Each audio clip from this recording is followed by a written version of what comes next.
Deadline বিকাল ৫টা। কমিশনের রাজ্যকে দিতে হবে রিপোর্ট, তারপরেই শুরু হবে এসআইআর। বাংলায় এসআইআর এর জন্যই বরণডালা সাজাচ্ছে নির্বাচন কমিশন। বুথে বুথে চালানো হবে বিশেষ সমীক্ষা। রাজ্যে বড় সিদ্ধান্ত নিতে চলেছে নির্বাচন কমিশন। রাজ্যবাসী এখন মুখিয়ে কবে নির্বাচনের দিন ঘোষণা করা হবে। রাজ্যের প্রায় ৯৪,০০০ ভোট গ্রহণ কেন্দ্রে কি কি ঘাটতি রয়েছে তা খতিয়ে দেখতে শুরু হচ্ছে বড়সড় সমীক্ষা। দায়িত্ব দেওয়া হয়েছে রাজ্য সরকারের অধীনস্থ সংস্থাকে। ইতিমধ্যেই সেই দায়িত্বে বহাল রয়েছেন ওই সংস্থা। এই বিষয়ে A to Z বিস্তারিত জানার জন্য অবশ্যই শেষ পর্যন্ত দেখুন আজকের ভিডিওটি। এই ভিডিও থেকে এসআইআর সম্পর্কে নতুন কোন কোন পদক্ষেপ নেওয়া হয়েছে বিশেষত পশ্চিমবঙ্গের ক্ষেত্রে সেই সব কিছুই জানতে পারবেন আপনারা। এর পাশাপাশি এমনই নিত্য নতুন আপডেট এবং মূলত এসআইআর সম্পর্কিত আপডেট সবার আগে পাওয়ার জন্য আমাদের চ্যানেলটি সাবস্ক্রাইব করে পাশে থাকা বেল আইকনটি এখনই প্রেস করে রাখুন।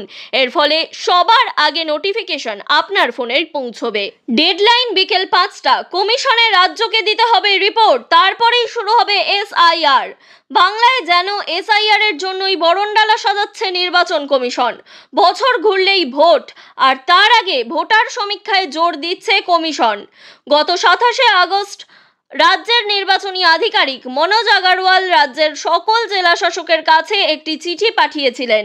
তাতে সাফ বলা হয় দ্রুত ইআরও নিয়োগ প্রক্রিয়া শুরু করতে হবে, কারণ এনারাই প্রত্যেকে ভোটের প্রস্তুতি এবং ভোটার সমীক্ষার সঙ্গে নিবিড়ভাবে জড়িত থাকবেন। বলে রাখা ভালো, এই এইআরও ও ইআরওদের নিয়োগের জন্য কোনো চিরাচরিত প্রক্রিয়া চলে না।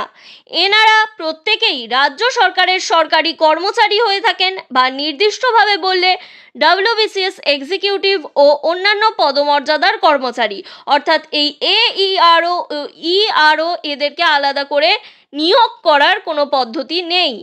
সরকারি কর্মচারীদের মধ্যে থেকেই বেছে বেছে এই সমস্ত কর্মচারী নিয়োগ করা হয় এবং তাদেরকে অতিরিক্ত টাকাও দেওয়া হয় এই কাজের জন্য। তাদের মধ্যে বাছাইয়ের মাধ্যমেই জেলা শাসকেরা এইআরও ও ইআরও হিসাবে রাজ্যের কাছে নামের তালিকা পাঠায়। তারপর সেই তালিকা পৌঁছে যায় মুখ্য নির্বাচনী আধিকারিকের কাছে। অর্থাৎ ভোট হোক বা ভোটার সমীক্ষা, দুই ক্ষেত্রেই এই সংক্রান্ত পদে কর্মী প্রয়োজন, তা স্পষ্ট। তবে নিযুক্ত হলেই যা ইচ্ছা করা যায় সেটা কিন্তু নয়, সেই কথাটাও মনে করিয়ে দিয়েছেন মুখ্য নির্বাচনী আধিকারিক। সেই চিঠিতে নিয়োগ ও প্রস্তুতির পাশাপাশি সাফ জানানো হয়েছে ভোটার তালিকায় ইচ্ছাকৃত গরমিল ধরা পড়লে যে এইআরও ও ইআরও সহ ভোটের কাজের সঙ্গে যুক্ত আধিকারিকদের বিরুদ্ধে কঠোর পদক্ষেপ নেওয়া হবে। অর্থাৎ পশ্চিমবঙ্গের এসআইআর সম্পর্কে কিন্তু আরও কঠোর হতে চলেছে নির্বাচনী কমিশন। ইলেকশন কমিশন অফ ইন্ডিয়ার তরফে সেই বার্তা স্পষ্ট পাঠিয়ে দেওয়া হয়েছে এবং জানিয়ে দেওয়া হয়েছে রাজ্যকে। তাই বুঝতেই পারছেন এই বিষয়ে কোনো ছাড় দিতে চাইছেন না নির্বাচন কমিশন। কমিশন সূত্রে জানা গিয়েছে এই নিয়োগ ও প্রস্তুতি সংক্রান্ত রিপোর্টটি রাজ্যকে শুক্রবার অর্থাৎ আজ বিকাল ৫টার মধ্যে জমা দেওয়ার নির্দেশ দিয়েছিল নির্বাচন কমিশন। পাশাপাশি এই একই দিনে কমিশনের অন্দরে রয়েছে একটি সর্বদলীয় বৈঠক। রাজ্যের শাসক থেকে বিরোধী শিবির আসবে প্রায় প্রতিটি দলের প্রতিনিধি। ভোটার সমীক্ষা থেকে ভোট প্রস্তুতি সব নিয়েই হবে আলোচনা। ২০২৬-এর হাই ভোল্টেজ পশ্চিমবঙ্গ বিধানসভা নিয়েই ইতিমধ্যেই বিভিন্ন ক্ষেত্রে দুর্নীতি ও এসআইআর নিয়ে শাসক তৃণমূল ও বিরোধীদের মধ্যে তুমুল আকচাকচি শুরু হয়েছে। রাজ্যবাসী এখন মুখিয়ে রয়েছে কবে নির্বাচনের দিন ঘোষণা করা হবে।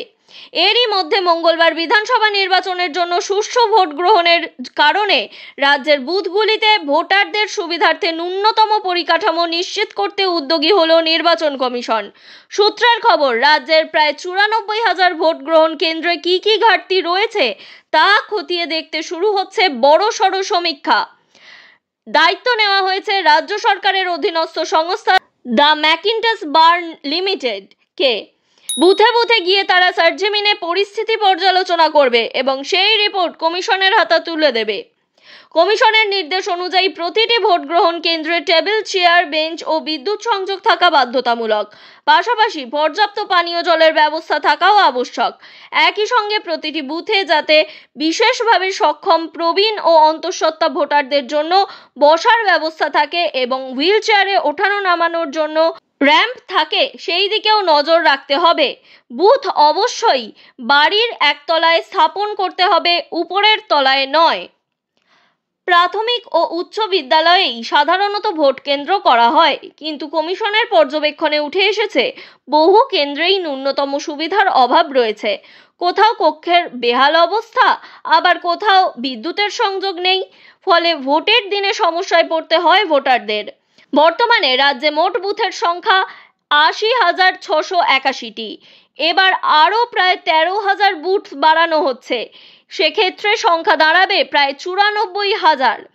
এই শ্রেণীবিন্যাস নিয়ে গত ২৯শে আগস্ট সর্বদলীয় বৈঠক ডেকেছিল মুখ্য নির্বাচনী আধিকারিকের দপ্তর। বৈঠক শেষে জানানো হয়েছিল শুরু হবে সমীক্ষার কাজ। কমিশন সূত্রে খবর, ওই সমীক্ষার রিপোর্টের ভিত্তিতেই পরবর্তী পদক্ষেপ নেবে নির্বাচন কমিশন, অর্থাৎ তারপরেই কিন্তু SIR এর জন্য ডেট বা তারিখ ঘোষণা করে দিতে পারে নির্বাচনী কমিশন।